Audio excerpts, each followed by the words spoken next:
तो खबर ये भी आ गई कि जो हम बेसिक दवाइयां, पैरासिटामोल जैसी बेसिक दवाइयां ले रहे हैं, वो तक क्वालिटी टेस्ट पास नहीं कर पा रही है। ऐसे में इंसान क्या करे? जब कोई चाइनीज आदमी बीमार होता है तो वो पहले जाता लेता है चाइनीज मेडिसिन, और जब उसको फायदा नहीं होता तब वो साइड इफेक्ट वाली दवाई लेता है, यानी कि एलोपैथिक दवाई लेता है। यार ये एलोपैथिक दवा ले रहा था, लेकिन हमने इसको आयुर्वेदिक दवा दी तो अद्भुत चेंज दिखा या फायदा दिखा। मतलब सैकड़ों हजारों ऐसे पेशेंट है जिनका डायलिसिस कम हुआ है। किसी की किडनी 90% खराब है और वो आयुर्वेदिक ट्रीटमेंट के अंडर आता है, तो कितने हद तक किडनी ठीक होने के चांसेस? एक टेस्ट होता है रीनल स्कैन DTPA, जो बहुत ही कम नेफ्रोलॉजिस्ट कराते हैं। उस टेस्ट के अंदर हम देखते हैं कि किडनी कितना छान रही है 1 मिनट में। बीमारियां कौन कौन सी हैं जो कि आयुर्वेद जिन पर बहुत शानदार रिजल्ट दे रहा है? आगे कोई भी बोलने लग जाता है कहीं पे भी आके और कहता है जी आयुर्वेदिक है, इसको शुरू कर दो आप, तो वो आयुर्वेद नहीं है। बहुत से लोग ना खाना पीना, क्या खाना है क्या नहीं खाना, वही नहीं पता होता बहुत सारे लोगों को। चलिए पहले पानी की बात करें तो पानी के बारे में कुछ और चीजें बताते हैं। बताइए, हम लोग अभी पानी पीने का ढंग तो सीख नहीं पा रहे और हम जो है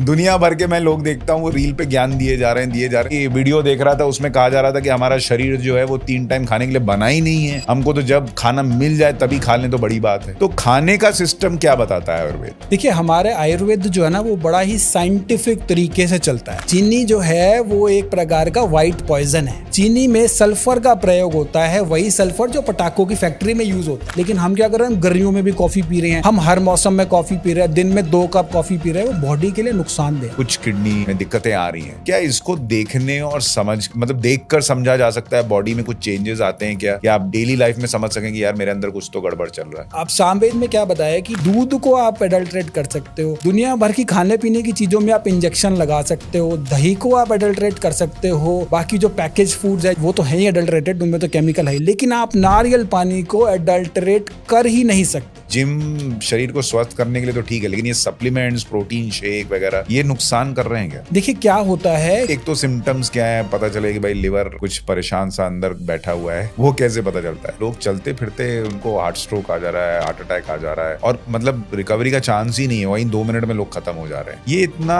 हाल फिलहाल में बढ़ा क्यों है और इसके लिए क्या कर सकते हैं? छोटे छोटे रीजंस हैं। किसी वीडियो में कहा जा रहा था कि भाई अगर आप देखें कि दुनिया भर के जो जानवर हैं वो सिर्फ अपनी माँ का दूध पी रहे होते हैं, बाहर का कोई दूध नहीं पीते, सिर्फ इंसान ही है जो बाहर का दूध पी रहा है और वो हमारे शरीर के लिए हानिकारक है। ऐसा है क्या? देखिए दूध ना बहुत लंबे समय से हम लोग पीते चले आ रहे हैं। अगर आप उस समय लंघन कर लो, यानी कि आप उस समय कुछ नहीं खा रहे, आपने फास्ट कर लिया, तो आपको बुखार आएगा ही नहीं।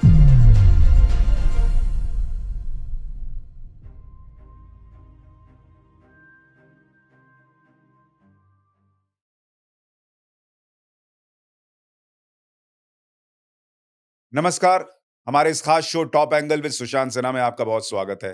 टॉप एंगल, जहां हम किसी भी विषय को थोड़ा टॉप एंगल से जाकर देखते हैं ताकि उसे बृहद तौर पर देख पाएं, समझ पाएं और कई ऐसे सवाल जिनके जवाब यूं नहीं मिलते वो टॉप एंगल से देखने पर मिल जाते हैं। आज टॉप एंगल में हम हमारी लाइफस्टाइल और हमारी जिंदगी में जो बीमारियां हमें चारों तरफ से घेरी हुई हैं उनको थोड़ा टॉप एंगल से देखने का प्रयास करेंगे। देश में लाखों मरीज, किडनी के पेशेंट्स हर साल आ रहे हैं। कई लोगों को दिल की बीमारी हो रही है, कई लोगों को चलते फिरते हार्ट अटैक आ जा रहा है, बहुत सारी ऐसी चीजें हो रही हैं। और अब तो खबर ये भी आ गई कि जो हम बेसिक दवाइयां, पैरासिटामोल जैसी बेसिक दवाइयां ले रहे हैं, वो तक क्वालिटी टेस्ट पास नहीं कर पा रही हैं। ऐसे में इंसान क्या करे? क्या नकली दवाइयां पकड़ सकते हैं? क्या इन बीमारियों से बच सकते हैं? और क्या एलोपैथी के अलावा भी इन बीमारियों का कोई इलाज हो सकता है? आज इस विषय को टॉप एंगल से देखेंगे और इसमें हमारी मदद करेंगे डॉक्टर पुनीत, जो कि आयुर्वेदिक डॉक्टर हैं और उन्होंने कहें कि 5th जनरेशन है आपकी जो आयुर्वेद में अपनी सेवाएं दे रही है और आपका खुद का कर्मा आयुर्वेद करके पूरा सेटअप है, हॉस्पिटल, क्लिनिक, सब कुछ जो चल रहा है वो स्पेशली किडनी के लिए है। किडनी के लिए भी thank you so much Sushant ji for inviting me to the show. Kidney के लिए भी है, बाकी सारी डिजीज के लिए भी, डायबिटीज है, ब्लड प्रेशर है, थायराइड है, या अन्य जितनी भी बीमारियां बढ़ रही हैं, हार्ट की समस्या है, लिवर की है, इनफैक्ट कैंसर के मरीजों में भी काफ़ी हद तक इम्प्रूवमेंट आती है। तो जितनी भी बीमारियां हैं हम एक ही दृष्टिकोण से देखते हैं, एलोपैथी। तो दूसरा दृष्टिकोण के बारे में आज हम चर्चा करेंगे। बिल्कुल। और जैसे हमारे यहाँ नॉर्मल कॉन्सेप्ट लोगों का ये रहता है कि अगर हमने एलोपैथिक कोई दवा ले ली तो फिर हिसाब ठीक है, सब क्लियर हो जाएगा, ठीक हो जाएगा।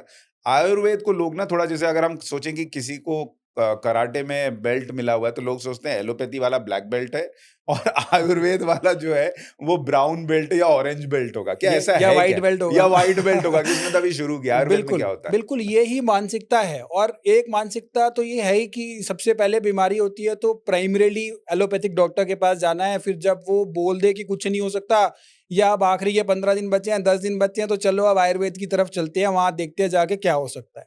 तो ये एक बहुत बड़ी मतलब मानसिकता है कि पहले फर्स्ट प्रेफ़रेंस हम मुख्य धारा में एलोपैथी को लेते हैं और आयुर्वेद को बोलते हैं हम अल्टरनेटिव मेडिसिन्स।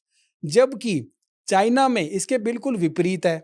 जब कोई चाइनीज़ आदमी बीमार होता है तो वो पहले जाता लेता है चाइनीज़ मेडिसिन और जब उसको फ़ायदा नहीं होता तब वो साइड इफ़ेक्ट वाली दवाई लेता है, यानी कि एलोपैथिक दवाई लेता है। दूसरी धारणा क्या है, जो आम लोगों में है कि भई जो डॉक्टर मेरे को 10 दवाइयाँ लिख के दे दे, 10 गोलियों से ठीक कर दे मुझे, वो बहुत बड़ा डॉक्टर है।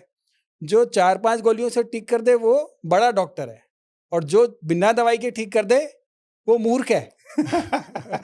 तो ये जो धारणाएँ अरे हैं आयुर्वेद वालों को तो कई बार लोग डॉक्टर की कैटेगरी में भी नहीं मानते। जी। वो जैसे कहते हैं ना कि नीम हकीम टाइप का मान लेते हैं कि आयुर्वेद वाला क्या ही कर लेगा, वैसा हिसाब है कि आप तो 5 जनरेशन से आयुर्वेदिक ट्रीटमेंट को फॉलो कर रहे हैं और उसको दे रहे हैं, लोगों को फायदा पहुंचा रहे हैं।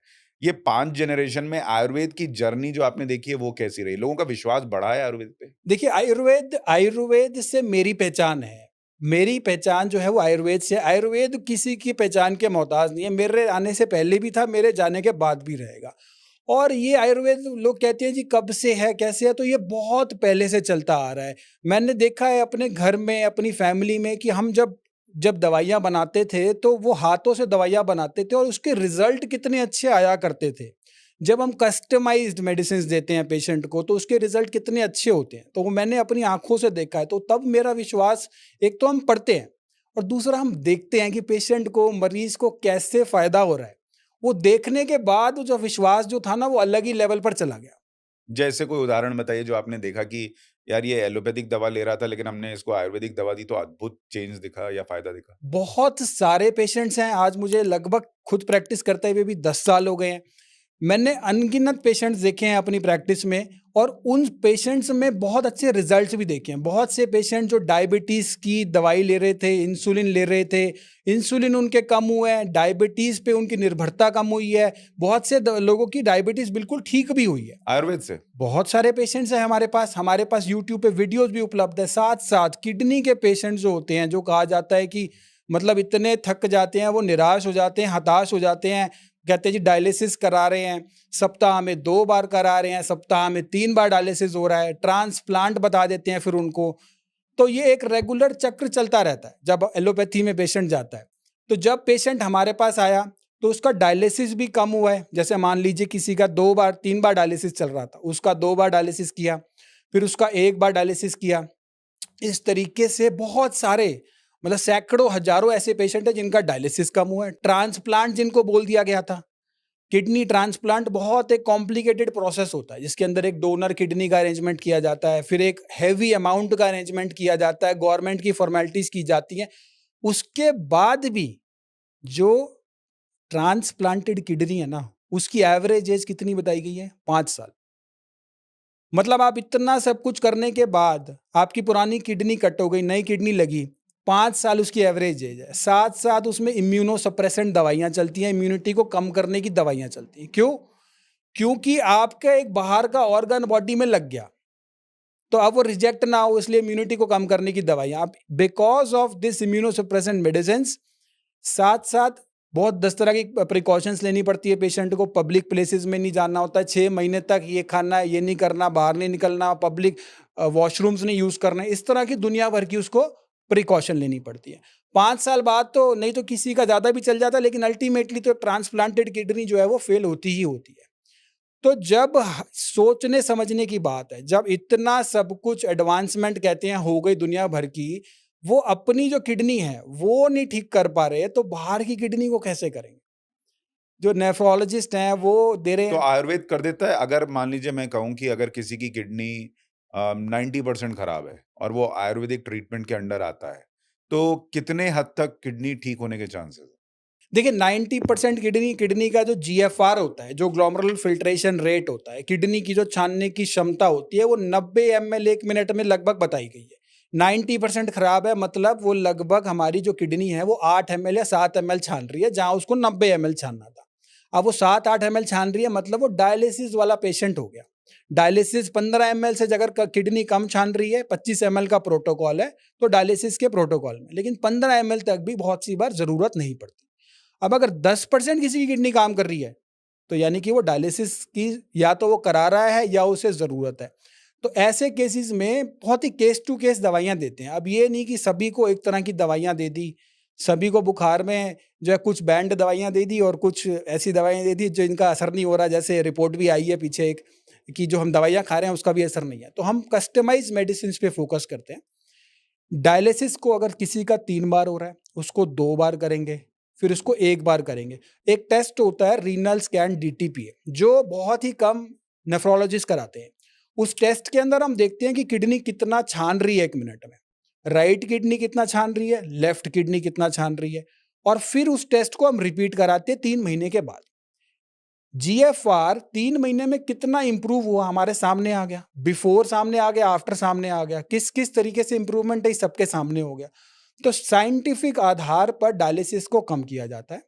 किसी का क्रेटेनाइन अगर बढ़ा हुआ है तो उसको समय कम लगेगा। अब जो इसका डायलिसिस चल रहा है, यानी कि वो CKD की 5th स्टेज पर है, अब उसको पहले 4th स्टेज पे लाया जाएगा, फिर 3rd स्टेज पे लाया जाएगा। ग्रेजुअल उसमें इंप्रूवमेंट आएगी, तो समय ज्यादा लगेगा। अच्छा, और अगर मान लीजिए किसी को कहें कि वो अभी डायलिसिस की स्टेज पे नहीं गया है, लेकिन उसको पता लग रहा है कि भाई मेरा किडनी में इफ़ेक्ट आ गया है, क्या उसको डायलिसिस पे जाने से रोक सकता है, बचा सकता है आयुर्वेद? डायलिसिस का एक और प्रोटोकॉल होता है जिसको हम कहते हैं कि सिम्टम्स किस तरीके के आ रहे हैं। मान लीजिए किसी को पेट में सूजन है, किसी के पैरों में सूजन है, किसी को सांस लेने में तकलीफ हो रही है लेटते समय। क्या होता है, पैरों में सूजन होती है तो जब लेटता है पेशेंट तो वो पानी लंग्स में जाता है। अब वो पानी लंग्स में जाने के कारण सांस लेने में तकलीफ हो जाती है। तो हो सकता है उस समय डायलिसिस करा के बॉडी को मेंटेन कर लिया जाए, लेकिन लंबे समय डायलिसिस की आवश्यकता नहीं पड़ेगी अगर वो पेशेंट GFR पहले करा रहे हैं, बाद में करा रहे हैं। GFR उसका इंप्रूव होता चला जा रहा है। Medicines, diet, yoga, acupressure, meditation, सब चीज़ें सिनर्जी में काम करती हैं। जब पेशेंट आता है तो उसको अच्छे से एक-एक चीज़ गाइड की जाती है। साथ-साथ एक और सबसे इम्पोर्टेंट चीज़, पेशेंट का डिसिप्लिन। अब हमने उसे बोल दिया आपने ये खाना, ये नहीं खाना, और वो घर जाके खा रहा है समोसे पकौड़े, तो उसके ऊपर कंट्रोल करना बहुत ज़्यादा आवश्यक है, बहुत ज़्यादा ज़रूरी है कि वो फॉलो भी करे। जो उसको बताया जा रहा है वो फॉलो भी करे। प्रज्ञा अपराध करके कहा गया है, जान पूछ के किया गया अपराध। मुझे पता है मैंने ये नहीं खाना, लेकिन मेरी जो 2.5 इंच की जीवा है ये नहीं मानती, इसको कैसे कंट्रोल करें? तो समझना पड़ेगा कि स्वाद का रास्ता अलग है और हेल्थ का रास्ता अलग है। अब आपको किस रास्ते पे चलना है वो आपको डिसाइड करना है। दोनों रास्ते इकट्ठे ही नहीं चलेंगे, एक रास्ता अलग, एक रास्ता अलग। अच्छा डॉक्टर साहब ये भी बताइए कि जैसे हम कहते हैं कि एलोपैथी के लिए जो एक आम धारणा है कि एलोपैथी ठीक नहीं करता, वो जो सिम्पटम्स हैं उनको दबा देता है, जो बाद में फिर हो सकता है दवा का असर कम हो तो उभरने लगती हैं ज़्यादातर केसेस में। आयुर्वेद कैसे काम करता है? उस वो अगर आप मान लीजिए हम आयुर्वेदिक दवा ले रहे हैं, तो उसका काम करने का सिस्टम क्या है, तरीका क्या है? देखिए, एलोपैथी में अगर मैं बात करूँ तो हम जितनी भी चीज़ों की एलोपैथिक दवाइयाँ लेते हैं, चाहे वो बीपी हो, शुगर हो, थायरॉइड हो, इसमें से कोई भी दवाई ऐसी बनी नहीं है जो उसको ठीक करने के लिए बनी हो, या अन्य भी कोई दवाइयाँ हों। दवाइयों को, बीमारी को मेंटेन करके धीरे-धीरे डोज़ को बढ़ाया जाता है। जनरली देखा जाता है, आप भी अपने आस-पास देख सकते हैं। फिर वो बीमारी ऐसी स्टेज पे आ जाती है जहाँ पे उस बीमारी की कॉम्प्लिकेशन डेवलप हो जाती है। Diabetic nephropathy, hypertensive nephropathy, neuropathy, इस तरह की डायबिटीज़ की कॉम्प्लिकेशन डेवलप होती हैं या हाइपरटेंशन की कॉम्प्लिकेशन डेवलप होती है। तो कोई भी ऐसी दवा नहीं है जो बीमारी को ठीक कर रही हो। बीमारी को दबा दिया, जड़ से खत्म नहीं किया। आयुर्वेद कहाँ पे फोकस कर रहा है? आयुर्वेद फोकस कर रहा है कि जड़ से बीमारी को ट्रीट किया जाए। हम पूरी बॉडी को होलिस्टिकली लेके चलते हैं, होलिस्टिक अप्रोच लेके चलते हैं। आप अगर आपका दिमाग, आपका माइंड, आपका जो फिजियोलॉजी है, जो साइकोलॉजी है दिमाग की, वो फिजियोलॉजी कंट्रोल करती है। तो हम पूरी बॉडी को एक ही लेके चलते हैं। एलोपैथी में ऑर्गन बेस्ड अप्रोच होती है। अगर आपकी किडनी की प्रॉब्लम है तो किडनी की दवाई दी जाएगी, डायबिटीज़ की प्रॉब्लम है तो डायबिटीज़ की दवाई दी जाएगी। तो ये एक बहुत बड़ा अंतर है आयुर्वेद और एलोपैथिक में, क्योंकि आयुर्वेद जड़ से काम करने में विश्वास रखता है, तो हम होलिस्टिकली सब चीज़ों को लेते हैं। उसमें हम योग भी इंक्लूड करते हैं पेशेंट के लिए। हम पेशेंट को मेडिटेशन भी एडवाइस करते हैं। एक सुबह-सुबह जो मैं सभी पेशेंट्स को बोलता हूँ कि सुबह-सुबह उठ के आप भगवान का शुक्राना ज़रूर करो। लोग कहते हैं हमें तो कुछ मिला ही नहीं, हम क्यों शुक्राना करें? हम क्यों ग्रैटिट्यूड करें भगवान का? तो आपने नई अगली सुबह देख ली ना, 2.5 लाख लोगों ने वो सुबह नहीं देखी। आप इसी के लिए भगवान का ग्रैटिट्यूड करो और शुक्राना करो। आप अगर इतना सा भी शुरू करते हो, तो आपको पार्किंसन की समस्या कम होगी, डिमेंशिया की समस्या कम होगी। हम सब लगे हुए हैं कि मेरे पास ये नहीं है, वो नहीं है। आज हमारे पास क्या है, आप उसके ऊपर भी फ़ोकस करो। बहुत सारे लोगों के पास ये नहीं है। जो हमारी वीडियो देख रहे हैं, उनके हाथ में स्मार्टफ़ोन है। बहुत सारे लोगों के हाथ में स्मार्टफ़ोन नहीं है। बहुत सारे लोग खाना खा पा रहे हैं, उसका भी शुक्राना कर सकते हैं, वो बहुत सारे लोग नहीं खा पा रहे होंगे। तो अगर छोटी-छोटी चीज़ें अगर हम आयुर्वेद के अनुसार फ़ॉलो करनी शुरू करें, तो वो बहुत बड़ा डिफ़रेंस जो है वो आने वाले समय में बना देती हैं मेरे हिसाब अगर से। हम आयुर्वेद को थोड़ा और समझने का प्रयास करें कि आयुर्वेद में जो दवाइयाँ बनती हैं, वो सारी नेचर से जो चीज़ें हम ले रहे हैं, उसी से बन रही हैं और उसका इम्पैक्ट कई बार लोगों को लगता है आयुर्वेद में बहुत टाइम लगता है। क्या ऐसा है कि बहुत टाइम लेता है आयुर्वेद? देखिए, आयुर्वेद फ़ोकस करता है जड़ से ठीक करने में, और कोई पैथी ठीक नहीं कर रही है आपकी। और ये एक धारणा है कि आयुर्वेद स्लो है। आयुर्वेद कई डिजीज़ेज़ में तो बहुत अच्छा है, बहुत टाइमली आपको रिज़ल्ट आएगा, लेकिन अगर आपको जड़ से कोई चीज़ ठीक करनी है, तो अगर स्लो भी है ना, तो मुझे लगता है वो अच्छा है। क्योंकि आप लंबे समय तक एक बीमारी को अपने शरीर में लेके नहीं चल रहे, और उसके लिए आप केमिकल वाली दवाइयाँ नहीं खा रहे लंबे समय तक, जिसके आने वाले समय में साइड इफ़ेक्ट होंगे। तो अगर कुछ जगह पे स्लो भी है, लेकिन जड़ से ठीक कर रहा है, तो वो बहुत ही मुझे लगता है अच्छी चीज़ है, और फ़ायदेमंद है बहुत मतलब धीरे-धीरे हो रहा है लेकिन पूरा क्योर हो रहा है, ठीक हो रहा है। एब्सोल्युटली और दूसरी। आयुर्वेद में अगर मैं ये समझना चाहूँ कि ऐसी बीमारियाँ कौन-कौन सी हैं, जो कि आयुर्वेद जिन पर बहुत शानदार रिज़ल्ट दे रहा है? देखिए, आयुर्वेद एक होलिस्टिक साइंस है। कहता है कि अगर आप स्वास्थ्यस्य स्वास्थ्य रक्षणा मातुरस्य विकार नाशनम। आयुर्वेद ही एक ऐसी पैथी है जो कहती है कि आप बीमार ही ना पड़ो, और आयुर्वेद ही एक ऐसी पैथी है जो अथर्ववेद का उपवेद है। बाकी 100 से ज़्यादा पैथीज़ हैं पूरे वर्ल्ड में, लेकिन बाकी सारी पैथी क्या कहती है, बीमार हो गए, हम आपका ट्रीटमेंट करेंगे। लेकिन यहाँ पे हम अगर आयुर्वेद फ़ॉलो कर लें, तो आप बीमार ही नहीं पड़ते। आप इतना स्वस्थ रह सकते हो कि आपको दवाई की ज़रूरत ही ना पड़े। हम जैसे क्या फ़ॉलो कर सकते हैं आयुर्वेद में? छोटे-छोटे सूत्र हैं। देखिए, आयुर्वेद ना, बहुत सारे लोग भ्रमित होते हैं, आयुर्वेद क्या है? आयुर्वेद सिद्धांतों की बात है। सिद्धांत हैं, प्रिंसिपल्स हैं। अगर वो प्रिंसिपल्स फ़ॉलो कर लिए, तो आयुर्वेद वो है। अभी कुछ भी आके कोई भी बोलने लग जाता है कहीं पे भी आके, और कहता है जी आयुर्वेदिक है, इसको शुरू कर दो आप। तो वो आयुर्वेद नहीं है। आयुर्वेद है सिद्धांत। अब एक छोटा-सा सिद्धांत है। बहुत सारे लोगों की आदत होती है कि हमने खाना खाया और फिर पानी पी लिया, खाना खाया फिर पानी पी लिया, और ये मुझे लगता है काफ़ी सारे लोग करते हैं। तो आयुर्वेद में एक छोटा-सा सिद्धांत बताया गया है, भोजन अन्ते विषम वारी, यानी कि भोजन के अंत में विष के समान है वारी, यानी कि पानी। आपने खाना खाया, उसके बाद पानी पी लिया। तो जैसे अग्नि जो होती है वो खाने को जो है वो पकाने के काम आती है हमारे किचन में, वैसे ही हमारे पेट के अंदर एक अग्नि है जिसे कहा जाता है जठर अग्नि। जठर यानी कि पेट, और अग्नि यानी कि जो उसे पचा रही है। तो जैसे ही खाना हमने खाया, वो पचाने का काम कर रही है। वो ऑटोमैटिक जैसे ही हमने मुँह में डाला, वो ऑटोमैटिक काम करने लग जाती है। अब हमने उसके ऊपर पानी डाल दिया। अब आपने किचन की अग्नि के ऊपर पानी डालोगे तो क्या होगा? खाना नहीं बनेगा। खाना नहीं बनेगा। अब अगर हमने इसके ऊपर पानी डाल दिया, तो खाना नहीं पचेगा। तो भोजन अन्ते विषम वारी, ये एक इम्पोर्टेंट मुझे लगता है सभी को फॉलो करना। तो कितनी देर बाद पानी पीना चाहिए? 45 मिनट्स का गैप लेके चलना चाहिए हमें। अगर कोई इमरजेंसी है, खाना अटक गया है, कुछ हो गया, तो बात अलग है। और अगर बहुत ज़्यादा प्यास लगे, तो थोड़ा-थोड़ा बीच-बीच में पानी पी सकते हैं, और हो सके तो पानी को पहले पी लें, आधा पौना घंटा पहले पी लें वो भी। तो ये आपने कहा आयुर्वेद चूँकि कुछ ऐसे नियम हैं जिनको आप फ़ॉलो करें तो वो भी बड़े मदद करते हैं। जैसे एक ये आपने पानी वाला अच्छा बताया। और क्या फैक्टर्स जिनको अगर हम डेली लाइफ़ में फ़ॉलो कर रहे हैं तो बीमार पड़ने की संभावना कम हो जाती है? देखिए, बहुत से लोग ना खाना-पीना, क्या खाना है, क्या नहीं खाना, वही नहीं पता होता बहुत सारे लोगों को। चलिए पहले पानी की बात करें, तो पानी के बारे में कुछ और चीज़ें बताते हैं कि पानी जैसे आप लेते हैं, तो पानी को हमेशा ना बैठ के पीना है, खड़े होके नहीं पीना। अब हम क्या करते हैं, गटागट, गटागट, गटागट पानी पीते चले जाते हैं। वो पानी पीने का तरीका सबसे गलत है। पानी को हमेशा बैठ के पीना है, सिप सिप करके पीना है। बैठ के पीने से क्या होगा? हाँ, ये बहुत साइंटिफिक प्रश्न है कि बैठ के पीने से क्या होगा? क्योंकि अगर हम खड़े होके पानी पी रहे हैं ना, तो पानी का जो जो हमारी बॉडी का ग्रेविटेशनल फोर्स है, वो नीचे चला जाता है, पैरों की तरफ चला जाता है। और जब हम बैठ के पीते हैं, तो पानी का जो हमारा जो ग्रेविटेशनल फोर्स है बॉडी का, वो नाभि यानी कि पेट की तरफ आ जाता है और पानी भी डाइजेस्ट होता है। तो पानी जो है, वो अच्छे से बॉडी में काम करेगा, जब हम उसको बैठ के पिएँगे तो। और दूसरा, जब पानी पिएँ, तो उसे सिप-सिप करके पिएँ। घूट-घूट करके पिएँ, गटागट पानी को नहीं पीना है। तो जब हम सिप-सिप करके पानी को पीते हैं, तो क्या होता है, हमारे शरीर में हमारे मुँह में एक ग्लैंड है, सलाइवरी ग्लैंड, जो 24 घंटे काम कर रहा है। अब जिसकी कोई छुट्टी नहीं होती, चाहे होली हो, चाहे दिवाली हो, चाहे संडे हो, एवरी डे इज़ संडे, सब रोज़ काम कर रहा है ये। तो जब हम सिप-सिप करके पानी पीते हैं, तो पानी मुँह में जाता है, जैसे हम गरम दूध को पीते हैं, वैसे पानी पिए, राइट लेफ्ट किया, फिर वो पानी अंदर गया। तो पानी में सलाइवा मिल गया। हमारे पेट में क्या है? HCl है, हाइड्रोक्लोरिक एसिड। अब ये सलाइवा जो है, ये है हमारा अल्कलीन, क्षारीय है। अब अल्कलीन और एसिडिक जब मिल गया, तो वो न्यूट्रल हो गया।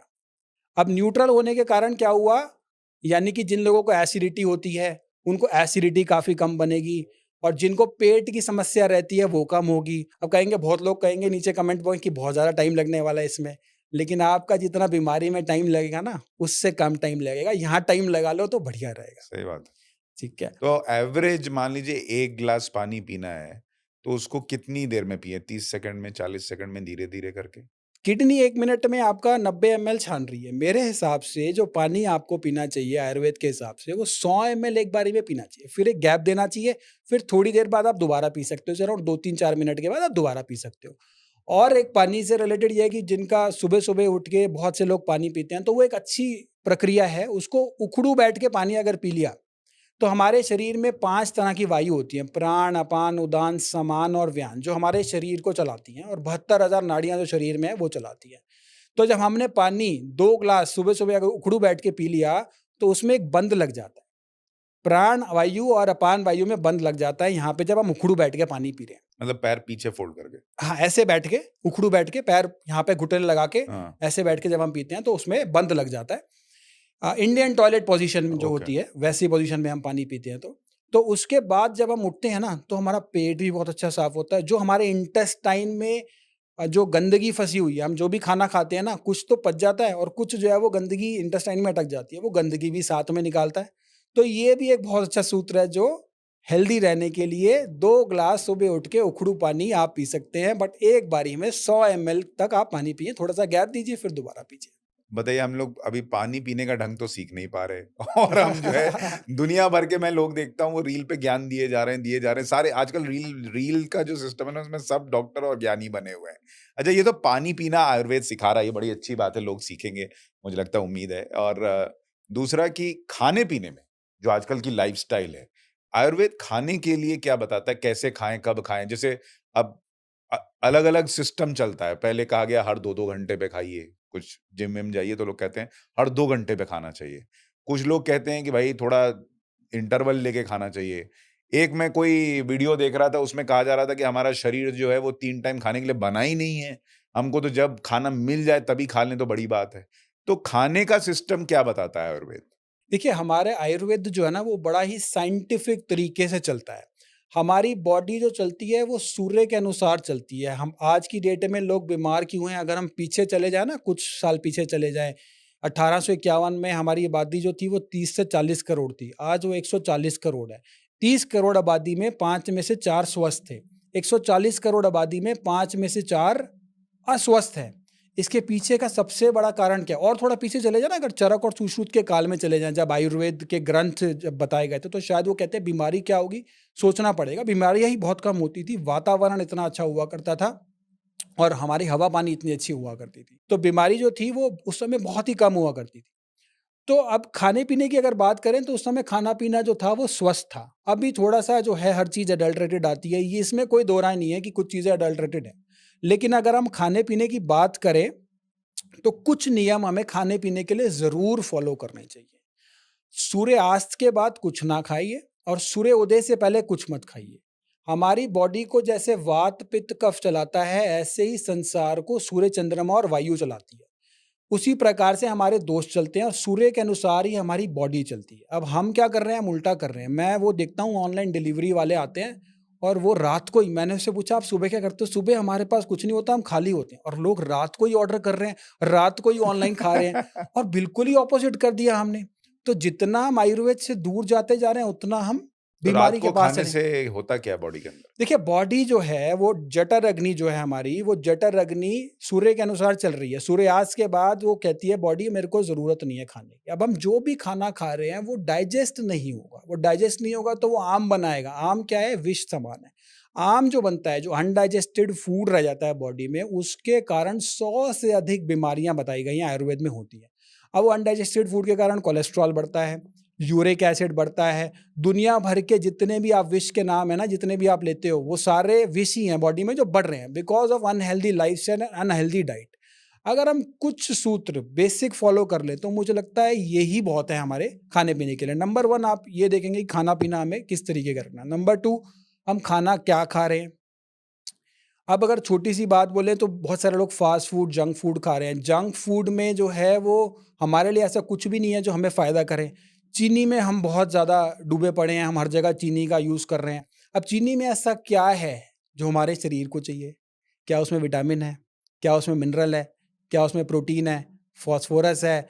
मैग्नीशियम है? 19 पोषक तत्व हमारे शरीर को चाहिए। चीनी में ऐसा कुछ भी नहीं है। चीनी जो है वो कोकेन के बाद सेकंड चीज़ है जो एडिक्टिव होती है। सेकंड मोस्ट एडिक्टिव चीज़ है चीनी। अब हम क्या कर रहे हैं? हम चीनी में डूबे पड़े हैं। हम सब जगह चीनी ले रहे हैं, हम मिठाइयों में चीनी खा रहे हैं, हम छाछ में चीनी ले रहे हैं, लस्सी में चीनी ले रहे हैं। आई थिंक जो भी हम खा रहे हैं उसमें कहीं न कहीं फ़िज़ी ड्रिंक्स ले रहे हैं, उसमें भी चीनी है। तो चीनी में तो हम डूब ही गए। चीनी जो है वो एक प्रकार का व्हाइट पॉइज़न है। चीनी में सल्फ़र का प्रयोग होता है, वही सल्फ़र जो पटाखों की फैक्ट्री में यूज़ होता है। तो चीनी जो है हमें बिल्कुल इमीडिएट कट डाउन करनी चाहिए।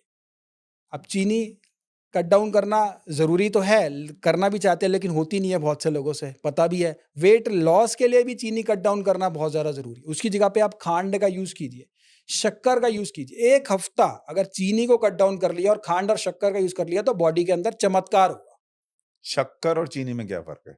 चीनी जो बनता है ना वो एक कॉम्प्लिकेटेड प्रोसेस से बनता है। चीनी जो होता है वो कॉम्प्लिकेटेड प्रोसेस के द्वारा मल्टीपल रिफाइनरी के द्वारा बनता है। चीनी की अगर आप मिल के बाहर से निकलोगे ना तो बहुत गंदी स्मेल आती है उसमें। बहुत सारे प्यूरिफिकेशन, बहुत सारे केमिकल का यूज़ किया जाता है उसके अंदर, तब वो चीनी बनता है। अब शक्कर है या अगर हम कुछ भी, वो गन्ने के रस से बनता है, वो सिंपल प्रोसेस से बनता है, केमिकल का प्रयोग नहीं होता। तो इसलिए चीनी जो है ये हमारे शरीर के लिए ज़हर है। पहले चीनी कोई नहीं खाता था इंडिया में। ये चीनी कब से शुरू करी? जब से अंग्रेज आए, तब से चीनी आई। पहले हमारे यहाँ पे चीनी कोई नहीं खाता था, चाय कोई नहीं पीता था। तब हमारे यहाँ शक्कर चलता तब था शक्कर लेते या थे, गुड़ इस्तेमाल करते गुड़ लेते थे। गुड़ is also very good alternate. ये चीज़ें लेते थे। चाय भी नहीं लेता था उस समय कोई। आजकल तो सुबह लोग कहते हैं चाय ना पिए तो पेट साफ नहीं होता। थे। तो चाय, कॉफ़ी भी आजकल बड़ी कॉमन हो गई है। चाय, कॉफ़ी का किडनी पे क्या असर पड़ता है? देखिए चाय, कॉफ़ी जो है ना ये हम आदी हो गए हैं, क्योंकि जब भी पत्ती और दूध और चीनी मिला के हमने ज़हर बना लिया और हम कह रहे हैं जी हम चाय ले रहे हैं, चाय का नाम दे दिया उसको। ये एक प्रकार का ज़हर है जो हम ले रहे हैं। कॉफ़ी के अंदर कैफ़ीन है। यहाँ पे आप टेम्परेचर अगर देखें तो हमारे इंडिया में सिर्फ़ 1 या 2 जगह छोड़ दें तो ऐसी कोई ज़्यादा ज़बरदस्त ठंड नहीं पड़ती।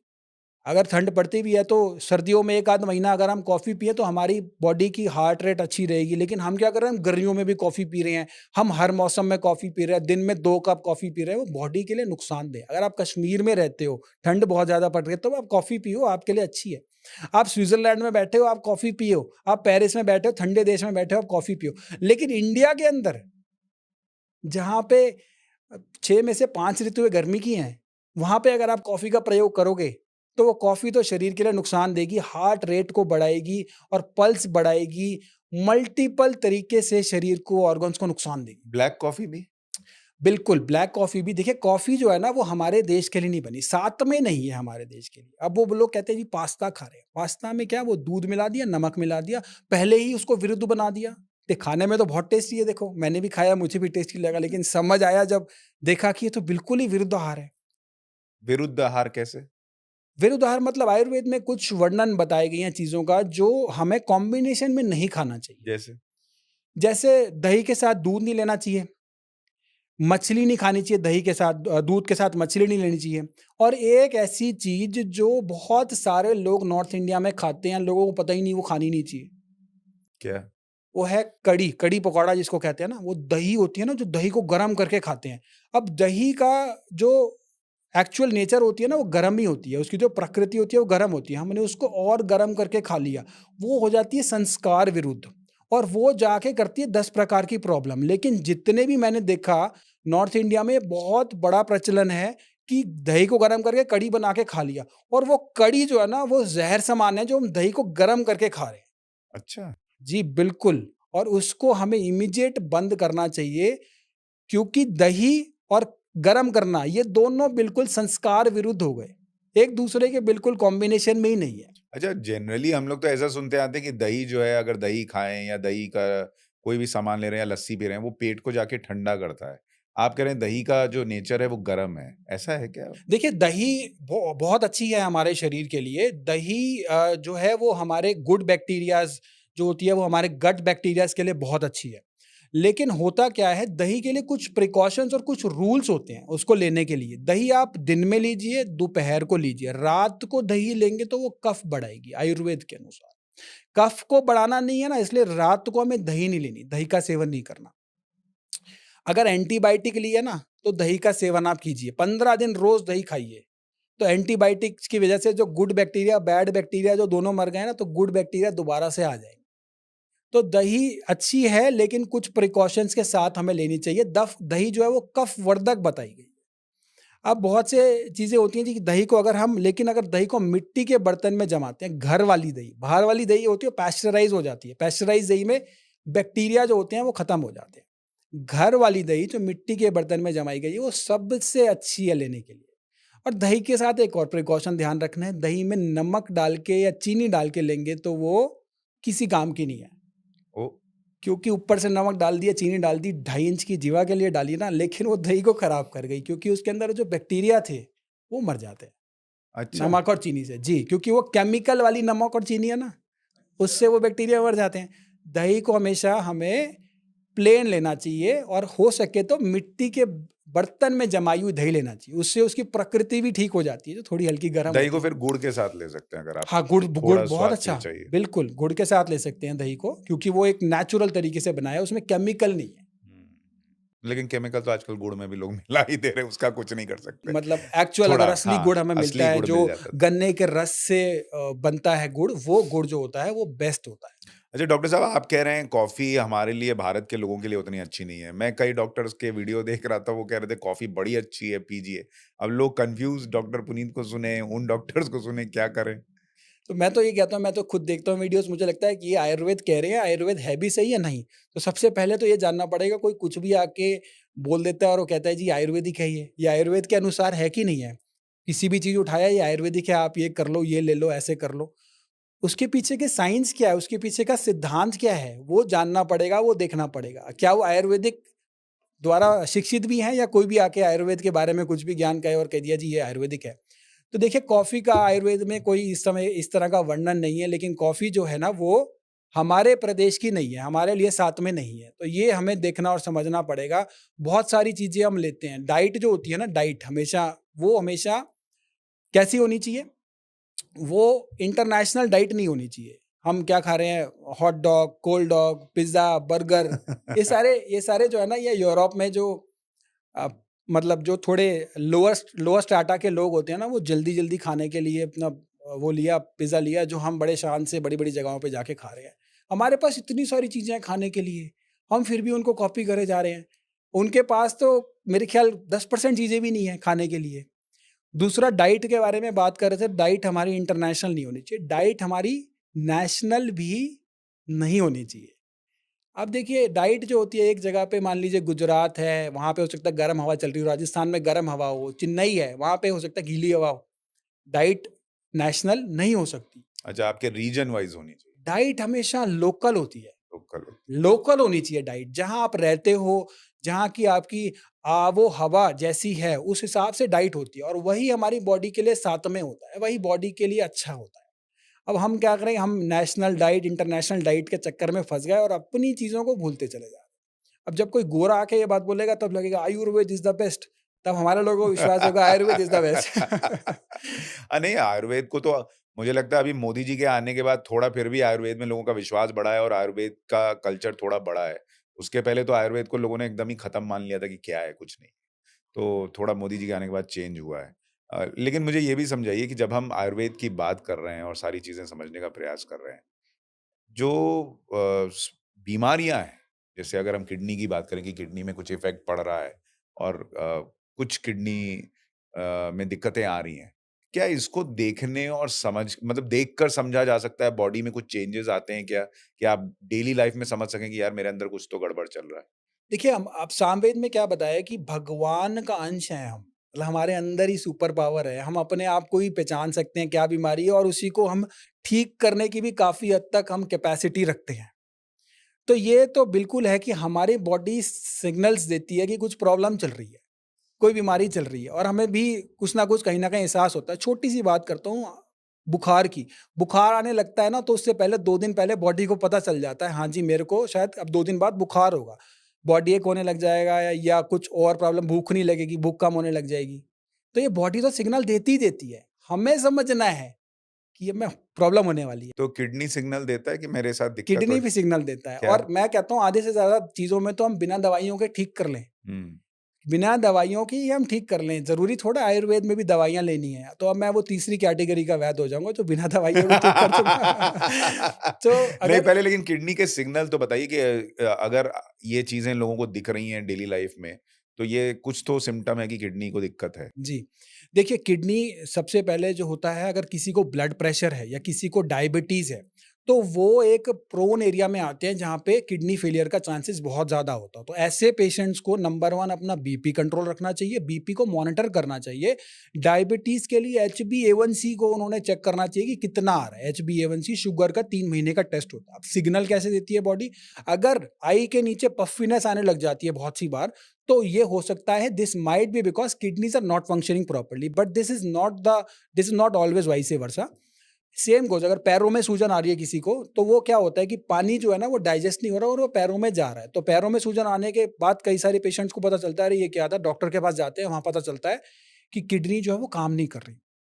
इसी तरीके से बहुत सारे पेशेंट के पेट में सूजन आती है, साँस लेने में दिक्कत शुरू हो जाती है और 20% केस जो किडनी के होते हैं वो डर्मेटोलॉजिस्ट के द्वारा डायग्नोस करे जाते हैं।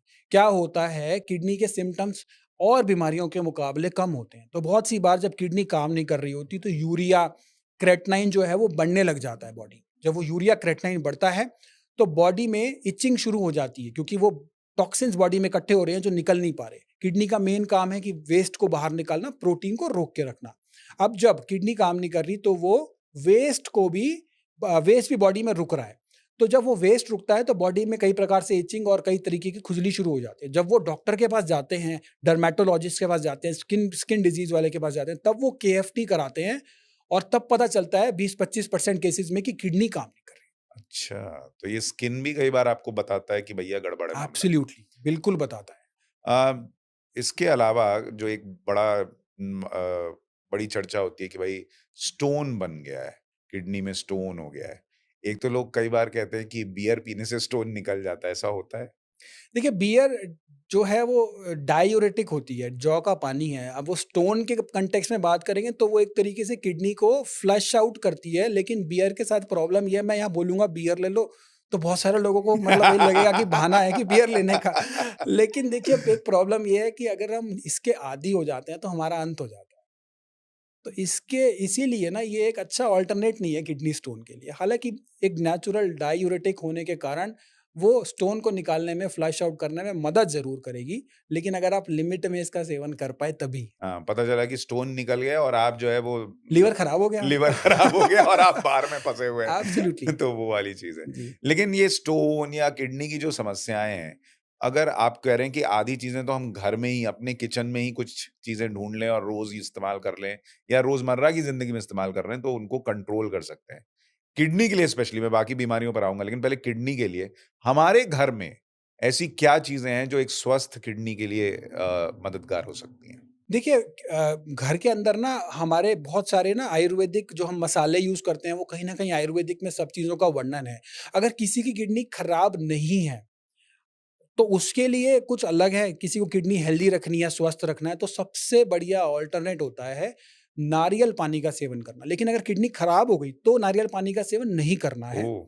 किडनी अगर सही रखनी, क्योंकि एक नेचुरल डायूरेटिक होता है, शरीर की गंदगी को निकालता है, और आपने बताया ना कि बहुत सारी चीज़ें अडल्टरेटेड हैं आज की डेट में। तो ये एक ऐसी चीज़ है जो अडल्टरेट हो ही नहीं सकती। अगर इसमें पानी मिला दिया जाए तो ये खराब हो जाता है। तो इसको अडल्टरेट करना ही पॉसिबल नहीं है। नारियल पानी का वही उसकी जो है सिनर्जी है, जो उसका कॉन्टेक्स्ट है, वही है जो हमारे ब्लड का है। सेम उसका चीज़ें बनाई गई है। वर्ल्ड वॉर 2 में जब ब्लड की कमी हो गई थी, तो नारियल पानी को चढ़ाया गया था। नारियल हाँ? पानी हमारे शरीर के लिए इतना ज़्यादा फ़ायदेमंद है। तो नारियल पानी अगर कोई लेता है, हेल्दी लोग, मैं किडनी खराब, किडनी फेलियर लोगों की बात नहीं कर रहा हूँ, उनके लिए नारियल पानी नहीं लेना है, लेकिन नारियल पानी बाकी लोग लेते हैं, तो उनके लिए वो अमृत तुल्य है, अमृत समान है, अनएडल्टरेटेड है। दूध को आप एडल्टरेट कर सकते हो, दुनिया भर की खाने-पीने की चीज़ों में आप इंजेक्शन लगा सकते हो, दही को आप एडल्टरेट कर सकते हो, बाकी जो पैकेज फूड्स हैं जिनमें वो तो है ही एडल्टरेटेड, उनमें तो केमिकल है ही, लेकिन आप नारियल पानी को एडल्टरेट कर ही नहीं सकते। करना भी चाहो तब भी नहीं कर सकते। तो नंबर 1 तो ये है कि हम नारियल पानी का सेवन डेली बेसिस पे करें, जो लोग अपनी किडनी को स्वस्थ रखना चाहते हैं। जो पेशेंट्स जो हैं जो हेल्दी पेशेंट्स हैं वो ये फॉलो करें, और जो किडनी के पेशेंट्स हैं उनके लिए छोटी-छोटी चीज़ें हैं। पुनर्नवा का अगर काढ़ा बना के लें, पुनर्नवा आराम से कहीं पे भी मिल जाती है, तो पुनर्नवा का अगर हम यूज़ करें, गोखरू और पुनर्नवा का काढ़ा बना के उसमें हम डेली बेसिस पे लें, घर पे शुरू करें, तो उससे भी किडनी फेलियर के जो पेशेंट्स हैं उनको आराम मिलता है, उनको राहत मिलती है। 3 महीने तक अगर ये रेगुलर बेसिस पे लेते हैं, तो उससे काफ़ी अच्छा उनको इम्प्रूवमेंट मिलती है। 400 एमएल पानी को बॉयल करके 100 एमएल पानी कर लें, पुनर्नवा और गोखरू का काढ़ा बना के रात को और दिन में सोते समय 100-100 एमएल पानी 2 बार लें, फ्रेश बना हुआ लें। तो मुझे लगता है कि किडनी के पेशेंट्स के लिए ये सबसे अच्छी होम रेमेडी है, ये दोनों चीज़ों को लेके और रेगुलर बेसिस पे लेना। एक और समस्या जो लोग आ रही है, ये एक यूरिक एसिड बढ़ जाता है। अच्छा, कई बार लोग ये भी कहते हैं, जैसे मैं एक डॉक्टर से मिला, उन्होंने कहा कि लोग परेशान हो जाते हैं कि रिपोर्ट में यूरिक एसिड बढ़ा हुआ है। लेकिन उस यूरिक एसिड बढ़े हुए दिखने का कोई इम्पैक्ट है कि नहीं शरीर पे? अगर आपको गाउट की प्रॉब्लम नहीं है, कुछ हो नहीं रहा है, तो फिर क्यों तनाव ले रहे हैं? हो सकता है आपका शरीर जो है वो यूरिक एसिड बन रहा है, लेकिन उसका कोई इफ़ेक्ट नहीं है। तो क्या ये सही है, और यूरिक एसिड बढ़ता है तो उसका इलाज क्या है? देखिए, यूरिक एसिड बढ़ता है तो अगेन हमें ये देखना है कि हम यूरिक एसिड हमारी बॉडी में ज़्यादा हम ले रहे हैं इसलिए बढ़ रहा है, या वो फ्लश आउट नहीं हो रहा है इसलिए बढ़ रहा है। 2 रीज़न हो सकते हैं। ज़्यादा हम ले रहे हैं यूरिक एसिड, तो यूरिक एसिड वाले दालों को कम करें, हम उस तरह का खाना-पीने का चीज़ों को कम करें। प्रोटीन को कम करें, अगर यूरिक एसिड ज़्यादा बढ़ रहा है तो बहुत ज़्यादा कम ना करें। प्रोटीन के बहुत सारे फंक्शन हैं, तो प्रोटीन को कितना कम करना है that depends from patient to patient. अगर यूरिक एसिड फ्लश आउट नहीं हो रहा, तो किडनी का फंक्शन कैसा है, किडनी में जो कोई प्रॉब्लम नहीं है वो देखा जाएगा। तो दोनों उसका एक्चुअल रीज़न, एक्चुअल कॉज़ क्या है वो देखा अगर जाएगा। फ्लश आउट नहीं हो रहा है तो क्या करना है? सबसे बढ़िया ऑल्टरनेट है नारियल पानी का सेवन करेंगे, फ्लश आउट होगा, नेचुरल डायूरेटिक है। पानी आप दिन भर में प्रॉपर लीजिए, जितना पानी हो सके मॉर्निंग के समय में लीजिए, रात के समय में पानी को कम से कम लेना है। अगर ये बेसिक चीज़ों को हम फॉलो करते हैं, यूरिक एसिड शरीर से निकलेगा, फ्लश आउट होना शुरू होगा। आप सारा दिन बैठे तो नहीं रहते, आप सीडेंटरी लाइफ़स्टाइल तो नहीं है आपका, आप चलते हो ना। हर 1 घंटे में हमें, अगर हम बैठे भी हुए ना, तो हमें अपनी सीट से ज़रूर खड़ा होना चाहिए। तो हमारी बॉडी बिल्कुल सीडेंटरी हो जाती है। You are going to die 10 years younger, अगर आप सारा टाइम दिन में बैठे रहते हो और 2-2 3-3 घंटे तक आप अपनी सीट से नहीं हिलते। 10 साल कम उम्र हो जाएगी आपकी। ये जो हम लोग जिम में इतना प्रोटीन वगैरह ले रहे हैं और दूसरे सप्लीमेंट्स भी ले रहे हैं, ये जिम शरीर को स्वस्थ करने के लिए तो ठीक है, लेकिन ये सप्लीमेंट्स, प्रोटीन शेक वगैरह, ये नुकसान कर रहे हैं क्या? देखिए क्या होता है कि जिम जो है वो जाते हैं, एक्सरसाइज करते हैं, बहुत सी चीज़ें एक्सरसाइज कर रहे हैं, हम अपनी मसल्स का ध्यान रख रहे हैं। लेकिन जो सप्लीमेंट ले रहे हैं ना, बहुत सी बार प्रोटीन का, जो ट्रेनर्स होते हैं ना जिम में, उनको नॉलेज नहीं होती, उनको पता नहीं होता कि कौन सा सप्लीमेंट लेना है, कितना लेना है, कैसे लेना है। बहुत सी बार ट्रेनर्स की कुछ कमीशन भी होती है, वो जिम वाले कहते हैं जी ये दे दो, आप ऐसे दे दो। और बहुत सी बार नादानी में जो लोग होते हैं वो लेना शुरू कर देते हैं और ज़्यादा ले लेते हैं, क्योंकि उसकी बॉडी इतनी है, अरे मेरी बॉडी भी इतनी होनी चाहिए, मैं भी बना लूँ, जल्दी बना लूँ, चाहे मैं इंजेक्शन ठोक लूँ या फिर मैं अपना पाउडर ले लूँ। लेकिन आपने बॉडी तो बना ली, लेकिन आपने किडनी का हाल क्या किया, लिवर का हाल क्या किया? उस जो डब्बे होते हैं ना प्रोटीन के, बहुत सी बार उसके अंदर स्टेरॉइड भी मिला होता है, जिससे ना एकदम से बॉडी बन जाती है। अगर आपकी बॉडी एकदम से बन जाती है ना, तो आप समझ लीजिए आपने प्रोटीन के साथ स्टेरॉइड ले लिया। और वो स्टेरॉइड के दुनिया भर के नुकसान होते हैं, शरीर के अंदर जाके वो दुनिया भर का हमारे को नुकसान करता ही करता है। मेरे पास कितने पेशेंट आते हैं जो कहते हैं हम जिम गए थे, हमने ये डब्बे खाए और उस वजह से किडनी खराब हो गई। और यंग पेशेंट्स होते हैं, एक होते हैं ओल्ड पेशेंट जो बीपी शुगर की वजह से आते हैं। यहाँ पे जो पेशेंट आते हैं वो यंग कैटेगरी के होते हैं, जिनको बॉडी बनाने का शौक था, उनकी कोई गलती नहीं थी, उनको कुछ नहीं पता था, लेकिन उन्होंने अनजाने में इतना ज़्यादा प्रोटीन का सेवन कर लिया देखा-देखी में कि मैं बॉडी बना लूँ, मसल बना लूँ। लेकिन समझना ये पड़ेगा, क्या सिर्फ़ बॉडी बनाना ज़रूरी है या हेल्दी रहना ज़रूरी है? बड़े-बड़े मसल बना के आप क्या करोगे अगर आपका शरीर ठीक नहीं रहेगा? आप बनाओ हेल्दी तरीके से, जितने बनते हैं आप मसल बनाओ, अच्छी चीज़ है बॉडी को फिट रखना, मैं जिम के अगेंस्ट नहीं हूँ। लेकिन आप जो प्रोटीन ले रहे हो उसको लिमिट करो। आप जो साथ में जो आप ले रहे हो उसकी अगर स्टेरॉइड ले रहे हो या अगर इंजेक्शन लगा रहे हो तो उसको लिमिट करो। प्रोटीन की लिमिट क्या होनी चाहिए? देखिए, प्रोटीन जो होता है ना, हमें नेचुरल और ऑर्गेनिक फॉर्म में लेना चाहिए। जो आप जितना आपके आसपास प्लांट प्रोटीन आप ले पाओ वो आपको लेना चाहिए। एनिमल प्रोटीन जो हम लेते हैं ना, वो जाके हमारे बॉडी में टॉक्सिसिटी को बढ़ाता है, क्योंकि इसमें एसिड ओवरलोड होता है, उससे किडनी के ऊपर जोर पड़ता है।